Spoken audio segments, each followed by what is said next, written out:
We're in an allies versus Axis scenario, a la World War II. But for some bizarre reason, no one's calling it like it is. And that's enough. Don't you guys hate when you're out there and you're on Amazon, you're looking for a product, and it seems like you just can't find the real thing? Well, would it surprise you if I told you that over 50% of Amazon sellers are actually from China? Or over 60% of the items on Amazon are coming from China? What if I told you that the majority of those products are actually knockoffs? I mean, look at this. I'm trying to find a video game controller. Do I want a Fly Digi? Maybe a Yay? Maybe a Binbok? Maybe a Aor Duray?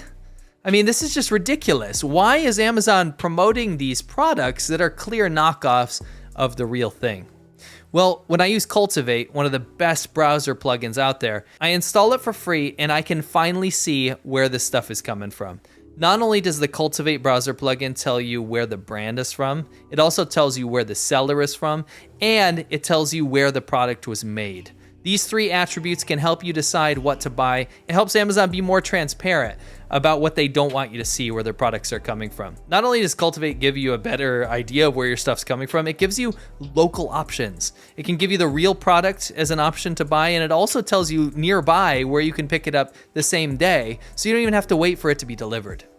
If you go to wecultivate.us/Laowai, you're gonna be able to get this plugin for free. It's gonna help you make better purchasing decisions, it's gonna help you buy locally, and it's just an awesome, awesome thing to use. So don't forget to go to wecultivate.us/Laowai and support the channel. Thanks. It doesn't matter if you're peaceful or absolutely love war like some weirdo. This overcomplication of what's been laid bare in front of us is only confusing and dividing the free world even more. Xi Jinping, the dictator of China, went to Moscow to meet Putin. The things to be discussed? China's ridiculous 12-point peace plan with Russia and Ukraine. China's become absolutely obsessed with becoming this like global peacekeeper thing. It's kind of since the really negative PR that they got after COVID. I mean, it looks like a pretty terrible place when you're locking up your citizens and you have like a 3-year lockdown, and then all of a sudden you like lift all the restrictions and everyone starts dying and stuff. It's just not a good look. But if you're seen as some massive broker of peace, it's much better PR for a dictatorship. Anyway, it's kind of ironic that China wants to be seen as a global peacekeeper as it runs slave labor mines and props up violent dictators and pillages the world of all its resources. I mean, you just recently saw the ridiculous facade of a brokered truce between Saudi and Iran. So what better way to whitewash China's internal human rights atrocities than to act like the new peacekeeper of this world? If everyone sees you as the guy that's going around and making the world all peaceful, then they're not going to pay attention to the fact that you're committing genocide in Western China, right? In all reality, what's being discussed in this meeting between Putin and Xi is how both countries can sidestep sanctions from the world's democracies. That's actually what matters. China illustrated that very feature in its 12-point peace plan. I don't know if you guys have read this yet, but after reading through the document, you'll quickly realize that number 10 is the only thing that they actually care about, and that's stopping unilateral sanctions. That's the only reason that China actually cares about any of this, because they don't want to get hit with them. In China's absolutely amazing peace plan for the Russia-Ukraine issue, a key feature is missing. You might notice something. Russia leaving Ukraine being that issue. Nowhere in this peace deal that China's trying to broker is China telling Russia that they should leave Ukraine. I mean, China talks about country sovereignty all the time and how important it is for the world to acknowledge sovereign territory. But it doesn't hesitate to support Russia when it invades a sovereign country. And I think we can kind of see why. It's because China wants to invade Taiwan. No questions asked. They don't want those pesky Western countries telling that China can't invade Taiwan. It's their own sovereign territory. If Russia can go invade Ukraine, then why can't we invade Taiwan? Anyway, this is all absolutely ridiculous because right now, China's trying to go around and tell the world through its propaganda outlets that not only should Putin not be tried as a war criminal, but also that it doesn't and hasn't supplied lethal weapons to Russia. And I guess they're trying to insinuate that even if they do, it doesn't matter. But guess what? Bro, China, you already supplied lethal weapons.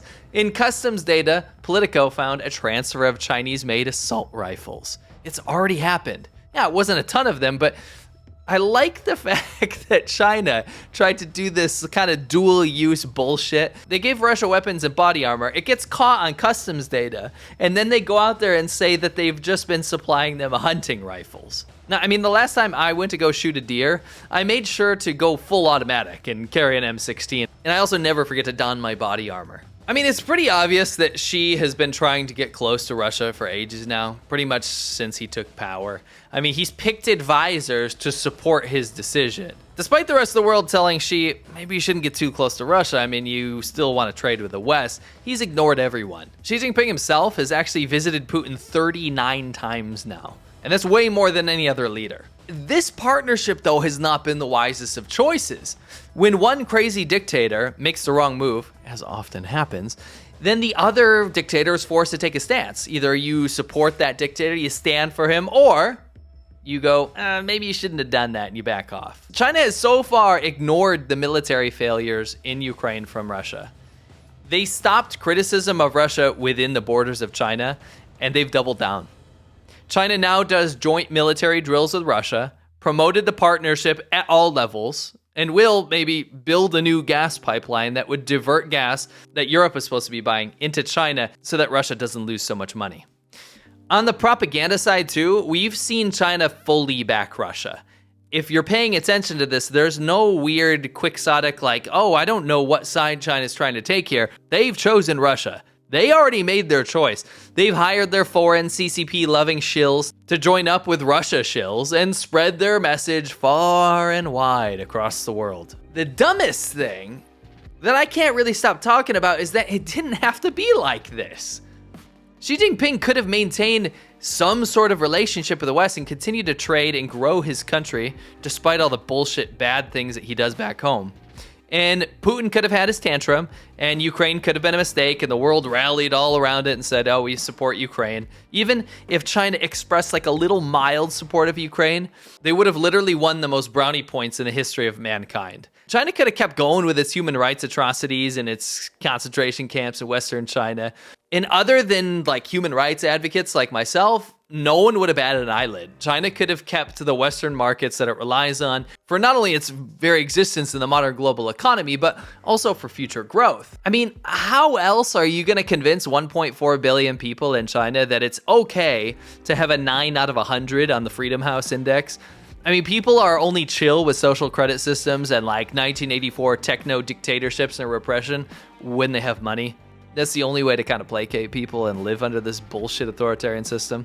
But anyway, people keep acting like Xi Jinping is some big brain genius that is playing some long game. I think this is like some ridiculous fault of Western ideology. They think that China is some mystical power that's playing this like super complicated 4D chess with pieces all over the board, and they just know how to play the globe. And I think it's pretty obvious that this isn't the case. Xi Jinping has backed the wrong horse, and he's trying to walk this metaphysical tightrope to try and make sure that he doesn't get his country buried in sanctions like Russia. And the media and the global leadership seems to be playing into his hands too. This analysis about what China is going to do diplomatically and whether or not they're really going to support Russia, or if it's some big ploy to get ahead here or there. Guys, they've made their bed. The Chinese government, the one that said it wasn't a spy balloon. The Chinese government that said that COVID didn't come from China. The Chinese government that told the WHO that COVID wasn't even contagious. The Chinese government that said that Tiananmen Square didn't happen. The Chinese government that said that there's no concentration camps in Western China for minorities. The Chinese government that says that they don't harvest organs of prisoners. The Chinese government that says it doesn't steal trillions of dollars in intellectual property. The Chinese government that says it doesn't operate secret police stations abroad and doesn't harass dissidents and operate programs like Operation Fox Hunt. The Chinese government that says it doesn't have armed militias operating illegal mines in Africa. And definitely doesn't operate the world's largest rogue fishing fleet that rapes and pillages any and all sea life, including endangered species. The Chinese government that says that they don't increase coal usage 6-fold while they tell the world that they're leading the world in green technology. I mean, this is the government that knee-jerk reacts its way around every single problem that it's accused of. It's not some massive big brain scheme. This is a culture of face and loss of face. It's led by a fascist mafia government masquerading as a socialist country with no socialist benefits. China and Russia announced a no-limits partnership. Why are we questioning the true nature of this? What do we have to read between the lines here? Why is everyone dancing around this? I don't get it. I'm actually confused. Everyone is waiting for this massive smoking gun, the final moment where Xi Jinping decides to supply real big amounts of lethal weapons, breaking all agreements and turning this into a full-blown global conflict. You know, a full-on new Axis versus Allies moment, like I said. But what evidence are people waiting for? What are they waiting for, like a receipt, like a note from the Chinese government that says, "Dear Putin, will you go to prom with me? And by the way, here's some missiles and drones"? Why are we expecting transparency from two authoritarian states that have time and time again lied and deceived and cheated their way through every international interaction? Why are we expecting transparency from countries that have already declared the rest of the world's democracies their enemies? I mean, are we really waiting for China to come around and start obeying the rules and be true to its word before we start throwing out sanctions? I stood on the border of China and North Korea amidst the deal where China promised to obey international sanctions and not supply North Korea with anything. And yet I watched the trucks line up on both sides. And when the nighttime came, trade resumed. We spoke to North Koreans working in China despite the sanctions, and they said that nothing had changed. China doesn't play by the rules. What makes you think that Xi Jinping won't start using clandestine methods of providing arms to Russia either way? Yeah, they'll say that they're not giving them anything, but they've been doing it for decades. China does arms trades through North Korea, through proxy states like Iran. Why not to Russia? All they have to say is that they don't know where the stuff ended up. We have Xi Jinping and Putin meeting each other, declaring the strongest partnership known to man, and we're supposed to try and find delicate nuance somewhere here. While China and Russia teach their children in school that the West, and the USA specifically, is their mortal enemy, while we over here teach our kids that everyone is created equal and to love everybody and everyone deserves a chance. The intent is already there, guys. Why are we waiting for some explosive truth to be revealed before we deliver sanctions? The plans and partnerships are right there for you to see.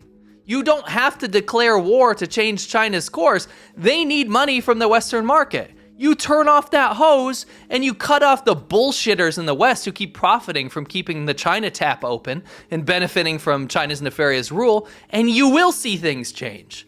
China's already escalated this, and they're relishing in the fact that so many people in the West benefit from their corrupt ways or are scared of them that no one will do anything.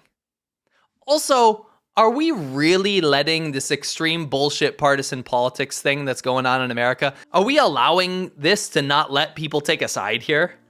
Calling out people who support Ukraine to own the libs because somehow it's conservative to support a morally bankrupt autocratic regime? Or to call someone who leans right-wing racist because they criticize the Chinese government because somehow it's more socialist to support a brutal dictatorship in China that offers no social programs? People are taking a domestic political issue and somehow finding a way to simp for China or Russia.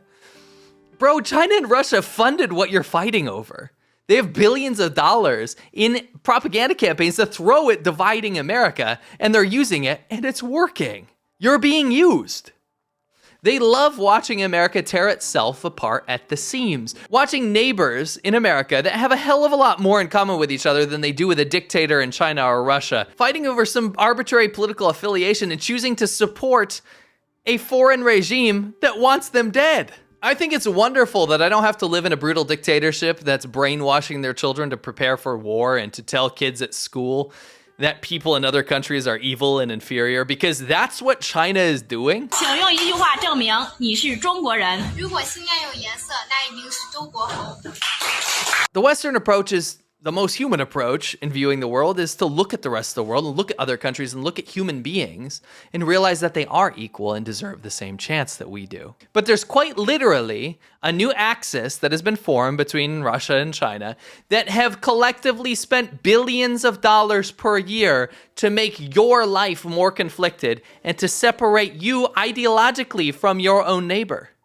The Chinese government if you look at their propaganda or their diplomacy, wants you subservient to their global rule and neo-imperialism. And if you don't agree, they want you dead.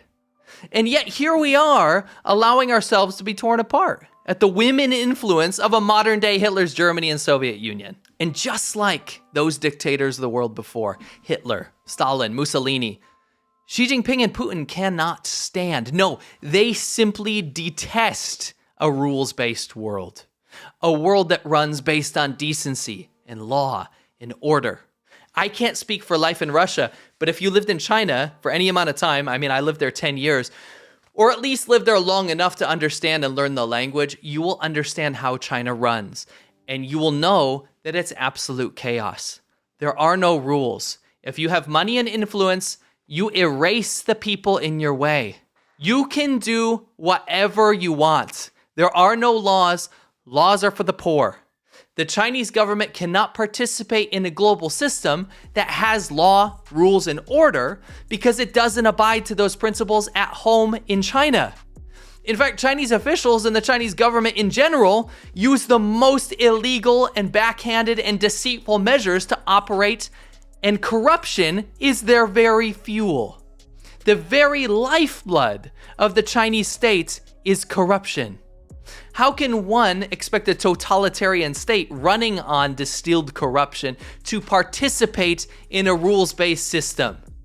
Like Hitler, like Stalin, like Pol Pot, all of these dictators, we have a plethora of historical figures to be able to see the warning signs ahead of time.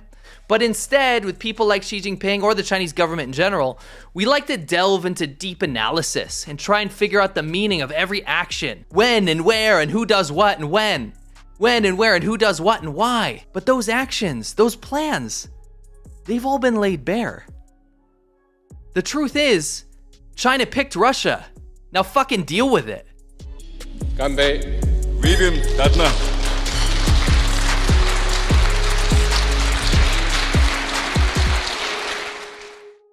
If you guys want to see up-to-date China news every single week, you got to go over to the China Show. I promise you're going to have a fantastic time there.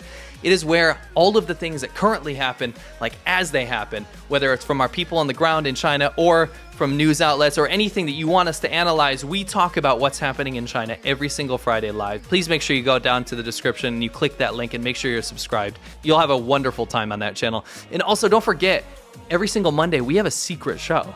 It's a secret show. Me and Winston from Serpent ZA, we literally have a secret show on Monday where we have a small live audience where we talk about a very in-depth topic for about an hour, hour and a half, and you guys are definitely not going to want to miss that one. That's all the stuff we can't talk about on YouTube. You're definitely going to want to check it out. Close my eyes, I can almost see it. When I take a breath, you fill up my lungs. Wow, so good.